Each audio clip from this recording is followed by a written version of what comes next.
Let Century Management Solutions get you to your next medical appointment. They specialize in non-emergency medical transportation, connecting patients to care, safety, reliability, and on time. Their advanced technology platform seamlessly coordinates patients, healthcare providers, insurers, and transportation partners all in one powerful network. With over 200 trusted transportation providers, they deliver scalable solutions backed by real-time tracking and complete transparency. Go to SENTRYMS.com.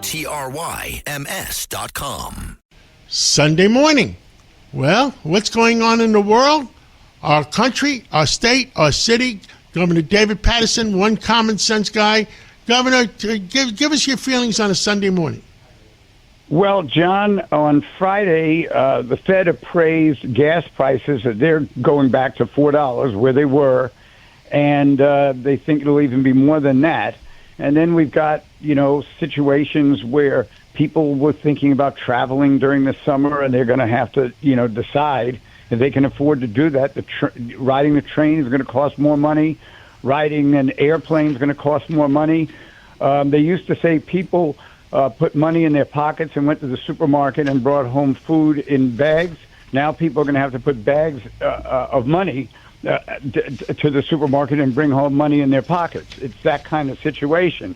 But at the same time, it's really unfortunate that when we look back just in the past couple of months, when President Trump first attacked Iran, no one said a word. No one, there are always people who say something, but basically the country totally understood why he wanted to do it, and everybody was good about that. But now when you run into a couple of issues when you're trying to finish the job, they're lining up like they did this past Thursday in Congress and lashing out at everybody in the administration. And you've got these situations that they said that Pete Hegseth, that one of his plans was actually a war violation. In other words, something that should not be allowed. I don't know what they're talking about. Iran is the country that said they were going to attack the United States. We never said we were going to attack them. But when someone says they're going to attack you, what should you do? Just stand there and take it? And I think that's where the common sense that you talk about is really missing in these days, just, in the past few weeks, because people don't seem to understand that things just don't materialize because you want them to. It takes a lot of hard work, a lot of negotiating, and that's what I think the country's doing right now. And I think most reasonable people would not be as critical as what I saw among the House members on Thursday. You're 100% right. So how do we get all the Democrats and Republicans to work together like they used to? Well, I think that, it's hard to actually explain it because a lot of the Democrats are not even acting like Democrats. They're acting like socialists, and some of them are socialists. So I think that I've been talking to a few people. We want to get some people who still believe in the Democratic Party, who don't hate the Republican Party, and see if, we can't start to, in the public discussion, get people to understand that you don't have to be opposed to everything because the other party introduced it. And for some reason, right now, the group that is in power, or the minority party in the House, does not seem to know how to be heard and be taken seriously.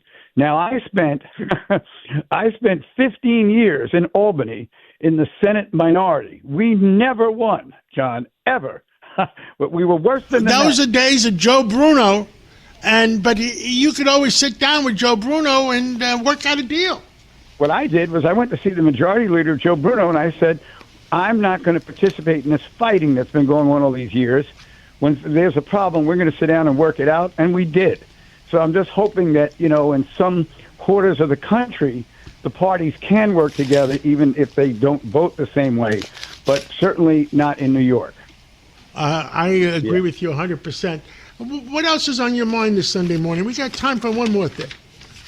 Well, just speaking to exactly the same point, I think back to what's written about Ronald Reagan when he was president and Tip O'Neill was the speaker, and they would have these big disagreements in public, and then sometimes they'd socialize together, and then they'd get back to arguing about the budget or something, and Tip O'Neill would go by the White House, and after 2 or 3 scotches, everything was worked out. It's almost like romantic to hear how well people respected each other in those days where they don't today. I agree again. And we got to go back to those days, Governor. And I